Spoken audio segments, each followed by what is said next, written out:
جانتے ہیں کہ ہم کس عمر میں کس کمرے میں رہ رہے ہیں، تو ایسے میں ضلع کی آمد سے آپ کی بے خبری کچھ جچ نہیں رہی۔ اور جہاں تک بات ہمارے نہ بتانے کی ہے، تو ہم کبھی بھی نہیں چاہتے تھے کہ آپ کے انتظامات اٹھائے گئے اس چند لمحے کے دام پہ ہم اپنے وجود کا حصہ آپ کے سپرد کر دیں۔ اس کے لہجے میں گزرے ایام کی تلخیاں بہت نمایاں تھیں۔ اطلاع نہ دینے سے آپ کے ساتھ لگے میرے نام کو علیحدہ کر سکتے ہیں؟ اپنے کسی بھی عمل کی وضاحت دیے بغیر وہ چیختے ہوئے لہجے میں بولتا، انگلی اس کی تھوڑی سے ٹریس کرتا اس کی گردن تک لے جانے لگا۔ تو ایسی سچویشن میں اس کا رومانٹک موڈ آن رہنے پہ عائشہ نے آنے والے لمحات میں خود کے لیے ڈھیر ساری دعائیں مانگی، لیکن آپ سے دور ضرور رکھ سکتے ہیں ہم۔ ایک نظر بیڈ پر سوئے ہوئے عباس پہ ڈالتی، اسے جیدگی سے بولی تو اس نے گہری نگاہ اس پہ ڈالی جو بنا دوپٹے کے اس کے اذان میں کھڑی، کبھی اسے خوفزدہ نظر آتی تھی اور کبھی ڈٹ کر کھڑی ہو جاتی تھی۔ میری مرضی کے بغیر تو آپ خود کو بھی مجھ سے دور نہیں کر سکتے، اور یہ تو پھر میرا خون ہے۔ اپنی بات کا ثبوت دینے کے لیے وہ ہلکا سا جھکا اور اس کے اوپری ہونٹ کے کنارے پر جگمگاتے دل کو شدت سے چھوتے ہوئے وہ اس کے منتشر دھڑکنوں اور چہرے کی گلابی رنگت کو مزید جلا بخش گیا۔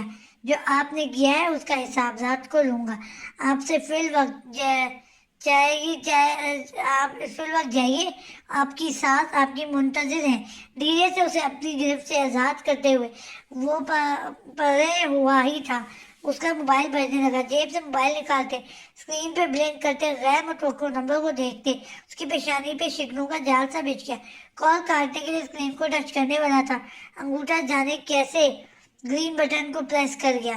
اگلے ہی پل موبائل کان سے لگاتا وہ دوسری جانب سے کہی جانے والی بات کا انتظار کرنے لگا، مگر دوسری جانب سے جو کچھ کہا گیا تھا اس نے اس شخص کو، اس مضبوط شخص مرد کو ہلا کے رکھ دیا تھا۔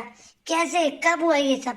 میں بتا رہا ہوں تمہیں، حماس خانزادہ، اگر اس میں رتی برابر بھی تمہارا ہاتھ ہوا تو میں تمہیں موت کی گھاٹ اتارنے میں لمحہ نہیں لگاؤں گا۔ اپنے آپ کو سنبھالتے ہوئے وہ دکھ اور صدمے کی شدت سے ڈھاڑا تو دوپٹہ اپنے گرد اوڑھتی عائشہ ایک جھٹکے سے اس کی جانب پلٹی۔ حماس لڑا؟ اس کے لب بے یقینی سے سرسرائے، لیکن وہ اس کے سنے بغیر آندھی طوفان بنا کمرے کی دہلیز پاس کر گیا تھا، جبکہ اس کے الفاظ کی کاٹ سے نیلی پڑتی عائشہ اپنے پیاروں کے لیے دعا مانگتی وہیں کرسی پر گر سی گئی تھی۔ سین چینج۔ سنگل مگر آرام دہ نرم بیڈ پہ دو زانوں ہو کے بیٹھی وہ غیر مرئی نقطے پہ نگاہیں مرکوز کیے اسے سوچ رہی تھی، جو گزرے 48 گھنٹے میں اسے ایک پل بھی نہیں بھولا تھا۔ وہ جب سے اس کے پاس سے ہو کے گیا تھا اس کے پاس پولیس کا کوئی بھی آدمی نہیں آیا تھا، اور کھانا اس تک پہنچانے والی لیڈی بھی سول کپڑوں میں ملبوس ہوتی تھی۔ وہ جانتی تھی کہ یہ سب سہولیات اسے اسی کے حکم کی وجہ سے ملی ہیں، جس کی عزت اور نام وہ بہت دھڑلے کے ساتھ لوٹ چکی تھی، لیکن راکھ کے نیچے دبی چنگاری کی مانند اس شخص کی محبت ابھی بھی اس کے لیے دبک رہی تھی، دہک رہی تھی۔ یہ خیال آتے ہی اس کا ہاتھ بساختہ اپنی گردن کی جانب بڑھا، لیکن خالی گردن ایک بار پھر سے اس کی پلکیں نم کر گئیں۔ میں نے اپنی کم ہمتی اور بدبختی کے ہاتھوں خود یہ جان مارنے والے شخص کو گنوا ڈالا۔ اپنے ہاتھوں کو دکھ کو دیکھتی وہ پھوٹ پھوٹ کر رونے لگی تھی۔ اسے اندازہ نہیں تھا کہ حماس خانزادہ کی پارٹی کے خلاف کہے جانے والے چند الفاظ اسے زندگی کے اس مقام تک لے آئیں گے جب حماس خانزادہ کو ہی بڑے دھڑلے کے ساتھ اس کی زندگی سے اکھاڑ پھینکا جائے گا۔ ملال یہ ہے کہ ہم چاہ کر بھی نہ بنا سکے تمہارے ساتھ کسی شام تصویر کا منظر۔ سین چینج۔ رات کے 11 بجے وہ ڈیفینس میں بنے اپنے شاندار ولا پہنچا ہی تھا کہ پورٹیکو میں گاڑی کھڑی 4-5 گاڑیوں کو دیکھ کر اسے اندازہ ہوا کہ اس کا باپ اس سے ملنے پہنچ چکا ہے۔ گہری سانس لے کے ان کے سامنے کے لیے خود کو ذہنی طور پر تیار کرتے ہوئے اس نے قدم اندرونی حصے کی جانب بڑھا دیے۔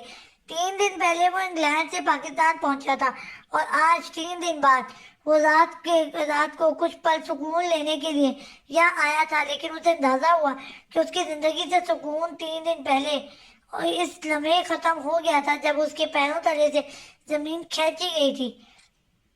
السلام علیکم۔ خالی لاؤنج کو دیکھ کے اسے اندازہ ہوا کہ اس کا باپ اسٹڈی روم میں ہے، اسے اسی لیے وہ بھی بنا وقت ضائع کیے اسٹڈی روم کی جانب بڑھ گیا۔ وعلیکم السلام۔ کتاب کے مطالعے میں مصروف حسن صاحب نے نظریں اٹھا کر اسے دیکھا، جو سفید شرٹ کی آستینیں فولڈ کیے، کوٹ بازو میں لٹکائے، ٹائی ڈھیلی کیے، بکھرے بالوں کے ساتھ چلتا ہوا ذہنی ہی نہیں جسمانی طور پر بھی تھکا ہوا نظر آ رہا تھا۔ کب آیا؟ اس نے ان کے سامنے والی نشست سنبھالتے ہوئے برائے بات کی تو انہوں نے گہری نگاہوں سے اس کا جائزہ لیا۔ میرے خیال میں ان سوالوں میں وقت ضائع نہیں کرتے جن کے جواب آپ کو پہلے ہی پتا ہے، کیونکہ میں جانتا ہوں کہ آپ کے ملازم میری گاڑی سے اترنے سے قبل ہی آپ کو مطلع کر چکے ہیں۔ جو انہوں نے بنا کسی اگلی لگی لپٹی کے بات مکمل کی تو اسے لب بھیجتے ہوئے انہیں دیکھا اور پھر کرسی کی پشت سے ٹیک لگا کے بیٹھ گیا۔ پھر آپ پوچھیں کیا جاننا چاہتے ہیں آپ؟ اس نے خالی لہجے سے استفسار کیا۔ نورے ابھی تک جیل میں کیوں ہے؟ ان کے غیر متوقع سوال پہ وہ ہلکا سا چونکا، لیکن ظاہر کیے بنا اطمینان سے بولا، ایک قاتل کی جگہ جیل سے بڑھ کر کچھ بھی نہیں ہوتی۔ اس کے جواب پہ انہوں نے تعصب سے سر جھٹکا اور پھر قدرے اس کی جانب جھکے۔ حماس حسن، یہ بات آپ بھی اچھی طرح سے جانتے ہیں اور میں بھی کہ وہ سانس لینے کے لیے رکے تو حماس نے اضطرابی حالت میں زور سے مٹھی کو بھینچا کہ نورے قاتل نہیں ہے۔ ان کی بات مکمل کرتے یہ حماس کے چہرے پر ایک طرح سا سایہ لے رہا جسے نظر انداز کرتے ہوئے انہوں نے بات جاری رکھی۔ اب مجھے یہ بتائیں کہ نورے ابھی تک جیل میں کیوں ہے؟ انہوں نے اپنے الفاظ پہ زور دیتے ہوئے کہا تو حماس کے چہرے پہ وہی جامد تاثر پھر سے پھیل گیا۔ جیل والوں سے پوچھے جانے والے سوال آپ ایک عام شہری سے پوچھ رہے ہیں، اسے آپ کا ایک آف نالج سمجھوں یا آپ کا لیک آف نالج سمجھوں یا کیا؟ سنجیدہ لہجے میں ایک قطعی غیر سنجیدہ بات کرتے ہوئے اس نے بات کو اڑانا چاہا لیکن ناکام رہا۔ آپ کو یاد کرواتا چلوں کہ میں آپ کا باپ ہوں اور جن باتوں سے آپ دوسروں کو مات دیتے ہیں ضروری نہیں کہ ان میں آپ کا باپ بھی مات کھا جائے۔ اس لیے میرے سوال کا جواب دیں گے، نورے ابھی تک جیل میں کیوں ہے؟ اس نے دو لہجے میں لہذ بز کو چپ سا ہو گیا اور بغور ان کے خوبرو چہرے کو دیکھا۔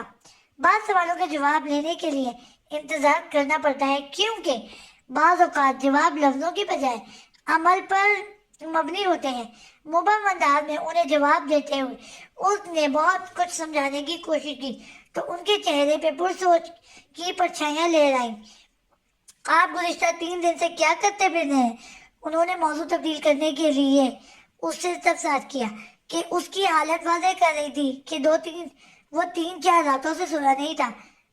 وہ رکا تو حسن صاحب نے اچنبھے سے اس کے چہرے پہ ابھرتے غیظ کو ملاحظہ کیا۔ میں وہ ویڈیو ہر جگہ سے ختم کروا رہا تھا۔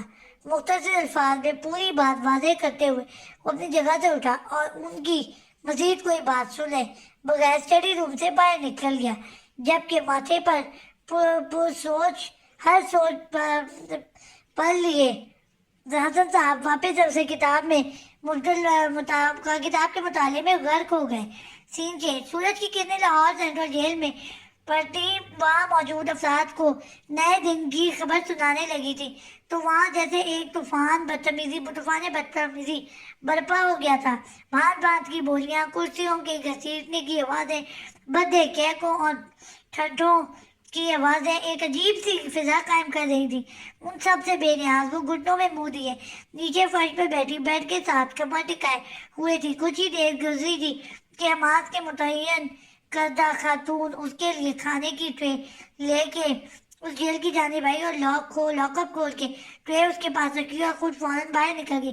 اس کے باہر نکلتے ہی اس نے گھٹنوں سے سر اٹھا کے اس دسترخوان سے ڈھکی ٹرے کو دیکھا اور پھر بے دلی سے اس پہ پڑا دسترخوان ہٹایا تو ٹرے میں ناشتے کے ساتھ بڑے جدید موبائل فون کو دیکھ کے اس کی سانسیں تھم سی گئیں.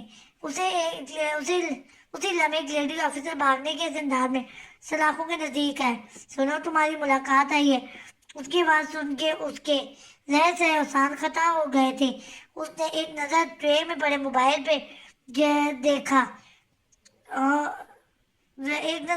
پہ دیکھا تو دوسری نظر سلاخوں سے اس کی طرف حماس حسن خانزادہ بھی مرکوز تھی. جاری ہے.